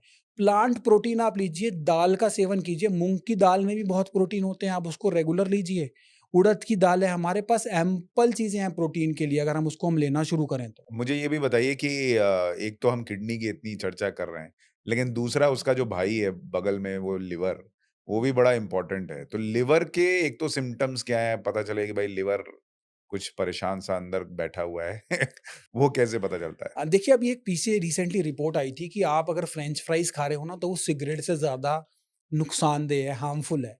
अब वो कैसे हार्मफुल है? क्योंकि वो लिवर पे इम्पैक्ट कर रहा है। आप जो तला हुआ खा रहे हो ना, वो तला हुआ आपको, वो जो समोसे वाला समोसे बना रहा है ना, वो एक बारी तो उसने बनाया उसी तेल में, फिर दोबारा 20 समोसे उसी कढ़ाई में निकालता है, फिर दोबारा 20 उसी कढ़ाई में निकालता है। सुबह से शाम तक ना वो उसी कढ़ाई में पता नहीं कितने सैकड़ों समोसे निकाल देता है। जबकि एक बार अगर आपने एक चीज़ को पका लिया, तेल जो है वो चेंज होना चाहिए। Same goes for French fries. तो अगर आप तली हुई चीज़ें बहुत ज़्यादा खा रहे हो, तो लिवर जो है ना वो कहेगा नहीं, नहीं रुक जा, बस और मत दे, मैं इससे ज़्यादा डाइजेस्ट नहीं कर सकता। तो ये बहुत ज़रूरी है कि हमें जो फ्रेंच फ्राइज़ है, ये भी लिवर को नुकसान कर रहा है। जितनी भी हम तली हुई चीज़ें खा रहे हैं, वो सारी चीज़ें नुकसान कर रही हैं हमारे लिवर को। तो खाना-पीना, ये कैसे पता चलेगा कि लिवर ने हाथ जोड़ दिए कि भाई अब मैं नहीं खाना-पीना नहीं डाइजेस्ट होना बंद हो जाता है बहुत सी बार जब लिवर काम नहीं कर रहा होता। एसिडिटी बनने लग जाती है। बहुत सी बार लोगों को लगता है एसिडिटी पेट की वजह से बन रही है, लेकिन वो लिवर काम नहीं कर रहा होता, उस वजह से भी एसिडिटी बन रही होती है, पेट खराब होना शुरू हो जाता है। पेट खराब होने के 2 कारण हो सकते हैं, लिवर का कम काम करना, दूसरा बहुत सी बार पेट की समस्या दिमाग से होती है। बहुत ज़्यादा जो लोग स्ट्रेस लेते हैं, बहुत ज़्यादा जो हमेशा काम कर रहे होते हैं, अपने मगज पे बहुत ज़्यादा जोर डालते हैं ना, जो सारा टाइम लगे हुए, लगे हुए, लगे हुए। तो उनका भी जो होता है वो पेट बहुत सी बार आप देखोगे ठीक नहीं होता। तो ये लिवर के लिए अगर हम बात करें ना, तो लिवर में बहुत सारे सिम्पटम्स देना शुरू कर देगा। खाना-पीना जो है वो पचेगा एसिडिटी नहीं, बनना। एसिडिटी बनने लग जाएगी, बेसिक आँखें कई बार एसजीओटी-पीटी बढ़ने लग जाता है रिपोर्ट्स में, बिलिरुबिन बढ़ने लग जाता है। ये सारी चीज़ें जो है ना, ये सारी चीज़ें आपस में इंटर तो रिलेटेड ये होती हैं। बिलिरुबिन बढ़ना और लिवर में प्रॉब्लम आना ये भी स्ट्रेस से हो सकता है एसजीपीटी बढ़ना? देखिए, स्ट्रेस जो है वो ब्रेन से रिलेटेड है। स्ट्रेस के पता नहीं कितने सैकड़ों, हज़ारों नुकसान होते हैं हमारी बॉडी को, लेकिन मैं बोलूँ कि आप स्ट्रेस ना लो तो आज के डेट में पॉसिबल नहीं है ना। हमें स्ट्रेस को मैनेज करना आना चाहिए। हमें कम से कम आधा घंटा अपने शरीर को देना चाहिए, जिसमें हम थोड़ी देर ब्रिस्क वॉक भी कर रहे हैं, नेचर के भी करीब हैं, मेटाबॉलिज्म को भी फास्ट करेंगे, सन गेजिंग भी कर ली हमने, तो हमारा स्ट्रेस धीरे-धीरे कंट्रोल होगा। मेडिटेशन अगर 10 मिनट कर लिया, तो स्ट्रेस कंट्रोल रहेगा। जैसे आप पूरा दिन शुरू करने से पहले अगर 10 मिनट मेडिटेशन कर लो, तो जैसे वो लकड़ी काटने से पहले एक्स को वो करते हैं ना, अपना उसकी धार देते हैं। धार देते हैं, तो वही काम मेडिटेशन करेगी। अगर हम सुबह-सुबह शुरू कर दें ना मेडिटेशन करना, 10 मिनट के लिए ही करें चाहे। इसीलिए आपने कहा कि आयुर्वेद जो है वो होलिस्टिक अप्रोच पे जाता है, उसमें मेडिटेशन भी है, एब्सोल्यूटली। दूसरी चीज़ें भी हैं। एक आजकल जो देख रहे हैं कि लोग चलते-फिरते उनको हार्ट स्ट्रोक आ जा रहा है, हार्ट अटैक आ जा रहा है और मतलब रिकवरी का चांस ही नहीं है, वहीं 2 मिनट में लोग खत्म हो जा रहे हैं। ये इतना हाल-फिलहाल में बढ़ा क्यों है और इसके लिए क्या कर सकते हैं? देखिए, बहुत सी बार मैंने भी वो वीडियो देखी जिसमें वो मेरे ख्याल डांडिया कर रहे थे और देखा तो वो हार्ट अटैक आ गया और पता नहीं क्या हुआ। देखिए, बहुत से ना हमने चीज़ों को ना विरुद्ध कर दिया। अब खाना खा रहे हैं साथ-साथ, फिर डांस करने लग जाते हैं, फिर डांस कर रहे हैं, फिर कुछ खा रहे हैं, फिर चले गए डांस करने के लिए। खाना जब हम पचा रहे हैं ना, तो बॉडी का जो ब्लड है, वो हमारे पेट की तरफ जा रहा है। अब बॉडी में जब ब्लड पेट की तरफ डाइवर्ट हो रहा है, तो ब्रेन में कम हो रहा है। खाना खाने के बाद तुरंत कभी भी हमें वॉक भी नहीं करनी चाहिए। कम से कम 20 मिनट हमें वॉक नहीं करनी चाहिए। आधे घंटे के बाद आप वॉक कीजिए, 20 मिनट के बाद आप वॉक कीजिए, वो चलेगा। क्योंकि पेट को डाइजेस्ट करने के लिए हमें ब्लड का सर्कुलेशन चाहिए। ब्लड का सर्कुलेशन पेट की तरफ है, दिमाग की तरफ नहीं है, हार्ट की तरफ नहीं है। तो ये सोचने समझने वाली बात है कि अगर आप खा रहे हो, फिर डांस कर रहे हो, फिर चलने लग गए, आपने कुछ भी कभी भी कर शुरू कर दिया, तो वो बहुत ज़्यादा नुकसान दे रहा है। हार्ट अटैक हो रहे हैं, ब्लड की तरफ जा रहे हैं, छोटे-छोटे रीज़न्स हैं, छोटे-छोटे रीज़न्स हैं, लेकिन हम ये डेली ही ऑपोज़िट और विरुद्ध करते चले जा रहे हैं। हमने इसको साथ में बना लिया है अपने। और दिल को या हार्ट को बेहतर कंडीशन में रखने के लिए क्या करें घर में?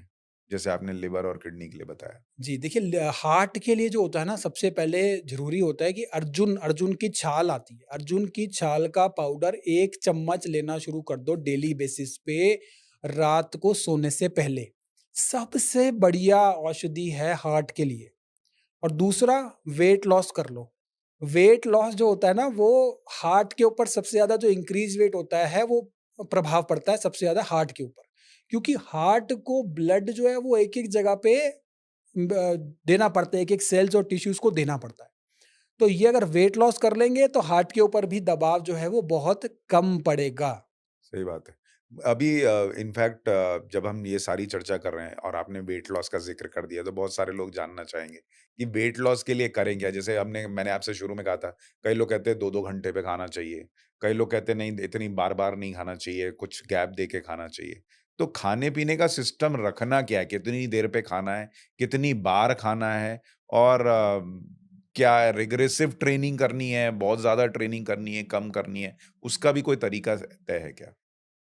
तो अब सब चीज़ों के बारे में एक-एक करके मैं बताता हूँ कि सबसे पहले खाने को पीना है और पीने को खाना है। यानी कि खाने को इतना अपने मुँह में चबाना है कि वो पेस्ट की तरह बन जाए, जिससे इंटेस्टाइन पे ज़ोर ना पड़े, हमारी आंतों पे ज़ोर ना पड़े। जब हमने खाने को इतने अच्छे से खा लिया, तो वो ऑटोमैटिकली हमारे जाके इंटेस्टाइन में डाइजेस्ट होगा, तो हमारा वेट नहीं बढ़ेगा। अगर दूसरा जो है, हमने अच्छे से जो है सलाइवा अमाइलेज जो एंजाइम है हमारी बॉडी में सलाइवा के अंदर, वो हमने खाने में मिक्स कर दिया, तो हमारा वेट नहीं बढ़ेगा। सलाइवरी अमाइलेज खाने के अंदर मिक्स हुआ, धीरे धीरे च्यू करके खाया, तो वेट नहीं बढ़ेगा हमारा। तीसरा, हमें शुगर को कट डाउन करना बहुत ज्यादा जरूरी है। शुगर को हम बहुत ज्यादा प्रयोग में ना लें वेट को कंट्रोल करने के लिए। ये छोटी-छोटी चीज़ें भी अगर हम करने लग जाएँ ना, धीरे-धीरे आराम-आराम से खाएँ, बैठ के खाएँ, खड़े-खड़े ना खाएँ। अरे आज खाने का निर्धारित समय करें। हम कभी भी मन करता है कुछ भी खाने लग जाते हैं। खाने के लिए हमें बताया कि सूर्यास्त से पहले, सूर्योदय के बाद खाएँ और सूर्यास्त से पहले खाएँ। ये बेस्ट टाइम है खाने के लिए, जिसे आजकल इंटरमिटेंट फास्टिंग भी कहा जाता है, 16-16 घंटे की फास्टिंग। ये 5000 साल पहले, 10,000 साल पहले आयुर्वेद में बताया गया है। अगर हम ये बेसिक चीज़ें भी फ़ॉलो कर लेंगे, तो वो हमारी बॉडी दुनिया भर का खाना कचरा के लिए नहीं बनी है। हमारी बॉडी पेट कोई डस्टबिन नहीं है। अच्छा, ये आज नया रेस्टोरेंट खुला है, चलते-चलते बॉडी को भूख नहीं है, चलिए आज इसका ट्राई कर लेते हैं, आज उसका ट्राई कर लेते हैं। बॉडी नहीं माँग रही, आपका मन माँग रहा है, आपकी जीवा माँग रही है, बॉडी को उसकी ज़रूरत नहीं है। आपने इंटरमिटेंट फास्टिंग की बात की, लेकिन जो 24 घंटे वाली फास्टिंग होती है, जिसको हमारे यहाँ व्रत कहते उपवास। हैं, हुँ। उपवास कहते हैं। उपवास का बॉडी पर क्या असर है और आयुर्वेद उसको कैसे देखता है? देखिए, बहुत पहले आयुर्वेद में लिखा गया है कि हमें सप्ताह में 1 दिन उपवास करना चाहिए। 6 दिन आप खाना खाओ और 1 दिन आप उपवास करो। होता क्या है, हमारी जो बॉडी है ना, जो इंटेस्टाइन है, जो हमारा जीआईटी है, गैस्ट्रोइंटेस्टाइनल ट्रैक्ट है, ये 24 घंटे काम कर रहा है, क्योंकि हम जो भी खाते हैं ना, उसका डाइजेस्टिव टाइम होता है 4 घंटे से लेके 24 घंटे का। कुछ खाना 24 घंटे में पच रहा है, कुछ खाना 4 घंटे में, depending upon the food that we are taking. अगर हम 1 दिन उपवास करते हैं, तो हमारी बॉडी के अंदर डाइजेस्टिव ट्रैक्ट को, जीआईटी को, हमारी आंतों को आराम मिलेगा। उनका वीकली ऑफ है। वीकली ऑफ है। एब्सोल्युटली, बिल्कुल वीकली ऑफ उनका बहुत ज़्यादा ज़रूरी है, उससे हमारी आंतें स्वस्थ रहेंगी। तो अगर हम ये फ़ॉलो करते हैं तो बहुत ज़्यादा अच्छा रहेगा। लेकिन बहुत सारे लोग जो इसको ऐसे हैं जिनको बहुत ज़्यादा विगरस एक्सरसाइज़ करनी होती है, वो इसको ना करें। लेकिन जिनका ऐसा लाइफ़स्टाइल है जो ये फ़ॉलो कर सकते हैं, वो इसको करें। ये आज से 5000 साल पहले भी बताया गया है। और साल में हो सके तो 9 दिन का, यानी कि नवरात्रे का फ़ास्ट। जितनी भी चीज़ें हैं ना हमारे जो संस्कृति में बताई गई हैं, वो इसलिए बताई गई हैं ताकि लोग हेल्दी भी रहें। जब हम किसी भी चीज़ को धर्म के साथ जोड़ देते हैं ना, तो उसकी वाइड स्प्रेड एक्सेप्टेंस हो जाती है। एकादशी का फ़ास्ट बताया गया, 15 दिन में 1 बार फ़ास्ट करो। बॉडी के लिए बहुत अच्छा है, हेल्थ के लिए बहुत अच्छा है। साल में 2 बार 9-9 दिन के फ़ास्ट रख लो। आप रखो रिलीजियस रीज़न से तो है ही अच्छा, लेकिन साथ में आपकी बॉडी के लिए वो चमत्कारिक रिज़ल्ट देगा आपको। लेकिन वो फ़ास्ट वाक़ई में फ़ास्ट होना चाहिए। कई लोगों को मैंने देखा है वो नवरात्र के फ़ास्ट में इतना खाते हैं, अगर स्पेशली आप दिल्ली में चले जाएँ, वो नवरात्र वाली जो थाली होती है जिसमें कुट्टू के आटे की पूरी भी है, उसमें खीर भी है, सब कुछ है, तो मुझे नहीं लगता वो फ़ास्टिंग की कैटेगरी में आता है। बिल्कुल ठीक कह रहे हो। अलग से ना रेस्टोरेंट में ना वो सेल लगती है, वो नवरात्रि स्पेशल थाली। आप फ़ास्ट करने निकले हो, लेकिन आप रेस्टोरेंट से थाली खा के जा रहे हो। मतलब मुझे लगता है कि अ, ज 2 चीज़ें मुझे लगती हैं, जैसे अगर आपने फ़ास्ट रखा है और आप इतना खाना खा रहे हो, तो आप किसको धोखा दे रहे हो? भगवान को नहीं दे रहे हो, खुद को दे रहे हो। वैसे ही जब मैं लोगों को देखता हूँ कि वो जिम में जाते हैं और वो गाना ज़्यादा सुनते हैं और वो एक्सरसाइज़ कम कर रहे होते हैं, तो मुझे लगता है किसको धोखा दे रहे हो? ट्रेनर को नहीं दे रहे हो, तुम अपने आप को धोखा दे रहे हो कि अपने जीवन का 1 घंटा, 1.5 घंटा जो है तुम यहाँ गाना सुनने में या मोबाइल पे, कई लोग मैं देखता हूँ जिम में भी मोबाइल पे जो है वो वीडियो देख रहे होते हैं या कुछ और कर रहे रील्स देख होते रहे हैं। होते हैं। रील्स देख रहे होते हैं, तो उस मतलब आप अपने आप को धोखा दे रहे हो, वो वाली चीज़ है। जब हम ये खाने-पीने की बात करें, इसमें एक बड़ा इम्पोर्टेंट एस्पेक्ट है, वेज और नॉन-वेज का। क्या नॉन-वेज खाना शरीर के लिए हानिकारक है? बिल्कुल, उपवास आपने बताया ना कि ऐसे ले रहे हैं, मैं एक लाइन उसमें ऐड करना चाहूँगा कि उपवास जो होता है ना, वो 2 तरीके का बताया, निराहार और फलाहार। निराहार आपने पूरा दिन कुछ नहीं खाया, आप बेशक वाटर फास्टिंग कर लो, और बहुत सारी ना रिसर्चेज़ हो गई हैं आजकल यूएस में कि फास्ट ऐसे करने से ये बेनिफिट है। दूसरा फलाहार, आप पूरा दिन फल ले लो, वो आपका फास्ट है, बाकी आप जो खा रहे हो, वो आपका फास्ट नहीं है। और इन दोनों में से ज़्यादा इफ़ेक्टिव कौन-सा है? अगर आपकी बॉडी अलाउ करती है तो आप निराहार फास्ट कीजिए, आप वाटर फास्टिंग कीजिए। अगर आपको लगता है आपकी बॉडी झेल लेगी, तो आप ज़रूर कीजिए। आपके बल के ऊपर डिपेंड करता है, शारीरिक बल के ऊपर, मानसिक बल के ऊपर। तो आप ज़रूर निराहार फास्ट कीजिए, और फलाहार फास्ट भी बहुत अच्छा है शरीर के लिए, उसमें भी कोई बुराई नहीं। और नॉन-वेज? नॉन-वेज और वेजिटेरियन का आजकल बहुत सारी चीज़ें हैं। देखिए ये जो है ना, आयुर्वेद में ना एक मांस का प्रकरण है। बताया गया है कि मांस जो है ना, वो ऐसा कहते हैं ना कि आयुर्वेद और नॉनवेज साथ में नहीं चलता। अब मान लीजिए कोई अंटार्कटिका में रहता है, उसको तो नॉनवेज खाना ही है ना, वो तो नॉनवेज खाएगा ही ना, उसके लिए तो ऑप्शन ही नहीं है। लेकिन हमारे यहाँ पर इतने सारे एम्पल ऑप्शंस हैं, क्योंकि हमारे यहाँ पे सूर्य का प्रकाश होता है। सिर्फ मेरे ख्याल 15 या 20 दिन होते हैं जहाँ हमारे यहाँ संडे नहीं होता। बाकी every day is Sunday, every morning is good morning, क्योंकि हमारे यहाँ पे सूर्य का प्रकाश रोज़ होता है। तो हमारे यहाँ पे ना बहुत सारी चीज़ें उगती हैं, जो बाहर नहीं उगती। बाहर सिर्फ़ 2 चीज़ें होती हैं, उनके यहाँ पे आम होता है, केला होता है, संतरा होता है, कुछ नहीं होता उनके यहाँ पे। उनके यहाँ पे 2 ही चीज़ें होती हैं, आलू और प्याज़। प्याज़ में आलू खा लो, आलू में प्याज़ खा लो, आलू को अलग खा लो, प्याज़ को अलग खा लो, यही परम्यूटेशन कॉम्बिनेशन है। लेकिन हमारे यहाँ पे बहुत सारे एम्पल ऑप्शंस अवेलेबल हैं।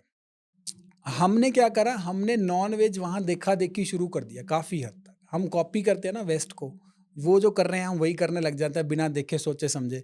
तो हमने वही कॉपी करना शुरू कर दिया। हमारी बॉडी को नॉन-वेज की, अगर हमें प्रोटीन इनटेक चाहिए तो बहुत सारे एम्पल ऑप्शंस हैं। आप अपने डायटीशियन से पूछ सकते हैं, हमारे डॉक्टर से निःशुल्क परामर्श ले लीजिए, आप क्या-क्या ले सकते हैं, क्या-क्या नहीं ले सकते। मांस आप तब खाइए जब आपके पास ऑप्शन नहीं है, या आपके ऐसी जगह पे रहते हो जहाँ आपके लिए मांस साथ में है। वेस्ट बंगाल में कोई रहता है, उसके लिए मछली हो सकता है साथ में हो। लेकिन अगर कोई ऐसी जगह पे रहता है जहाँ पे उसके लिए साथ में नहीं है, तो उसे नॉन-वेज अवॉइड करने में भलाई है, क्योंकि एक तो नॉन-वेज में ना एसिड ओवरलोड होता है, एसिड बहुत होता है। प्लस नॉन-वेज में आजकल तो दुनिया भर के ना वो एंटीबायोटिक के इंजेक्शन लगाते हैं। और जो मुर्गी होती है, वो भी कहते हैं एक मुर्गी का 1 अंडा महीने में 15 दिन में आता है, लेकिन वो मुर्गी रोज़ अंडे दे रही है। वो मुर्गी जो रोज़ अंडे दे रही है, उस अंडे के अंदर क्या होगा, वो हार्मोन डिस्टर्ब होंगे कि नहीं होंगे, क्योंकि उसने दुनिया भर के उसे इंजेक्शन दे दिए ताकि रोज़ अंडे निकले। तो हमारे भी तो खा रहे हैं, हमारे भी तो हार्मोन डिस्टर्ब होंगे। तो ये सोचने समझने वाली बात है कि अगर आप खा रहे हो तो देसी मुर्गी का अंडा होता है या देसी मुर्गी होती है, वही लेना चाहिए। इसी तरीके से दूध का भी होता है। बहुत सारी चीज़ें जो हैं वो मिक्स होती चली जा रही हैं। तो ये चीज़ें देखने समझने वाली हैं। अब मैंने कई वीडियोज़ देखे, उसमें कहा गया कि दूध तो हमको पीना ही नहीं चाहिए। दूध की हमारे शरीर को ज़रूरत ही नहीं है, सिर्फ़ मदर्स मिल्क जो होता है बस उसकी ज़रूरत है। गाय की दूध की ज़रूरत नहीं है और कई लोगों ने कई किसी वीडियो में कहा जा रहा था कि भाई अगर आप देखें कि दुनिया भर के जो जानवर हैं, वो सिर्फ़ अपनी माँ का दूध पी रहे होते हैं, बाहर का कोई दूध नहीं पीते। सिर्फ़ इंसान ही है जो बाहर का दूध पी रहा है और वो हमारे शरीर के लिए हानिकारक है, ऐसा है क्या? देखिए, दूध ना बहुत लंबे समय से हम लोग पीते चले आ रहे हैं और हम हमारे लिए ना वो सातवें है। दूध में जो है ना, हमने ना गाय को ना माता का दर्जा दिया, माँ का दर्जा दिया। इसके पीछे हमने गाय को माँ का दर्जा क्यों दिया है? क्योंकि गाय अपने बछड़े के लिए दूध देती है, उसके बाद वो हमारे लिए दूध दे रही है। इसलिए हमने उसको माँ का दर्जा दिया है गाय को। तो गाय का अगर असली शुद्ध आपको दूध मिलता है और उसका बनाया हुआ देसी घी मिलता है, तो वो जठर अग्नि के लिए बहुत अच्छा है। जो घी बन रहा है वो जठर अग्नि के लिए बहुत अच्छा है, पेट की समस्याओं के लिए बहुत अच्छा है, जो घी का प्रयोग कर रहे हैं। 1 चम्मच निरापद रूप से सब लोग ले सकते हैं। घी। घी गाय का, और दूध भी ले सकते हैं। दूध में भी कोई ऐसी बुराई नहीं है अगर उसमें अडल्ट्रेशन ना हो। प्रॉब्लम दूध में नहीं है, प्रॉब्लम अडल्ट्रेशन में है, जो अडल्ट्रेशन होती चली जा रही है दूध के साथ। दूध में यूरिया मिल रहा है, अब यूरिया मिल रहा है तो यूरिया ही बढ़ेगा, बॉडी में जाएगा तो ये प्रॉब्लम है। मेरे हिसाब से और आयुर्वेद के हिसाब से भी दूध जो है वो नुकसानदेह नहीं होता, लेकिन दूध होना चाहिए गाय का, देसी गाय का, जर्सी गाय का नहीं, देसी गाय का दूध होना चाहिए। अब जो हम दूध ले रहे हैं ना, जो हमारे जो आते हैं वो पैकेट वाले दूध आते हैं, वो दूध फ़ायदा नहीं करेंगे, वो दूध तो नुकसान ही करेगा, क्योंकि एक तो जर्सी गाय के दूध है, पैकेट में बंद होके आ रहे हैं, प्लास्टिक के अंदर बंद होके आ रहे हैं। दूध का कॉन्सेप्ट बहुत अलग था जब हमने शुरू किया था। दूध, अब देसी गाय का दूध, और आप उसको ले रहे हो, कंज्यूम कर रहे हो। लोग घरों में गायें पाला करते थे, वो दूध फ़ायदा, जो लोग ये कर पाएँ वो करें। बहुत सारे एंटरप्रेन्योरशिप आ गई है इसमें कि हम दूध घर-घर में सप्लाई कर रहे हैं, वो दुनिया भर की चीज़ें आ रही हैं। लेकिन अगर दूध असली है, गाय का है, देसी गाय का है, वो फ़ायदा करेगा ही करेगा। देखिए, वो दूध तो फ़ायदा करेगा ही करेगा और आपने जिस तरह से फैक्ट्स के साथ दूध का दूध, पानी का पानी कर दिया है, वो भी बहुत सारे लोगों को फ़ायदा करेगा। डॉक्टर पुनीत बहुत-बहुत शुक्रिया, आपने इतना वक़्त निकाला और मुझे लगता है आयुर्वेद से जुड़ने में क्या फ़ायदा है, वो तो लोग समझेंगे ही इस पॉडकास्ट के ज़रिए। लेकिन साथ ही जो आयुर्वेद है, वो सिर्फ़ इलाज से जुड़ा हुआ नहीं है, आपकी डेली लाइफ़स्टाइल का पार्ट है। वो भी लोगों को समझ में आएगा इस पॉडकास्ट के बाद और कितनी छोटी-छोटी चीज़ें जिन पे हम गौर भी नहीं करते, वो भी हमारे हेल्दी लाइफ के लिए कितनी इम्पोर्टेंट है, वो आपने बहुत बेहतर ढंग से समझाया। आखिर में अगर आप कुछ दर्शकों से कहना चाहें? बहुत से लोगों को ना जैसे बुखार होता है तो सिम्पटम्स पहले आने लग जाते हैं, उसे कहते हैं प्रोड्रोमल सिम्पटम। जैसे बॉडी एक होना, या आपको खाना नहीं पच रहा होता उस समय। तो अगर उस समय आप लंघन कर लो, लंघनम परम औषधम, लंघन जो है वो सबसे उचित औषधि है। पिछले 10 साल से मैंने बुखार की गोली नहीं खाई है। अगर आप उस समय लंघन कर लो, यानी कि आप उस समय कुछ नहीं खा रहे, आपने फास्ट कर लिया, तो आपको बुखार आएगा ही नहीं। आप इसे ट्राई करके देखो। हम क्या करते हैं, हम उल्टा करते हैं। हमारे घर वाले क्या कहते हैं, अरे बुखार हो रहा है, कमजोरी आ रही है, ये खा ले, अरे वो खा ले। उस समय वो ज़हर का काम कर रहा है। जितने भी हमारे आस-पास जानवर हैं, जितने भी हमारे आस-पास और जीव-जंतु हैं, वो सब कोई एलोपैथिक दवाइयाँ या वो केमिकल वाली दवाइयाँ नहीं खा रहे। वो अपने आप ही ठीक हो रहे हैं। उनको पता है, प्रकृति के नियम पता हैं, कब क्या खाना है, कैसे खाना और कब बिल्कुल नहीं खाना। तो जिन्होंने लंघन कर लिया बुखार में, तो मुझे लगता है उनको बुखार आएगा ही नहीं। एक बार ज़रूर ट्राई करके देखिए, चमत्कारिक रिज़ल्ट्स मिलेंगे।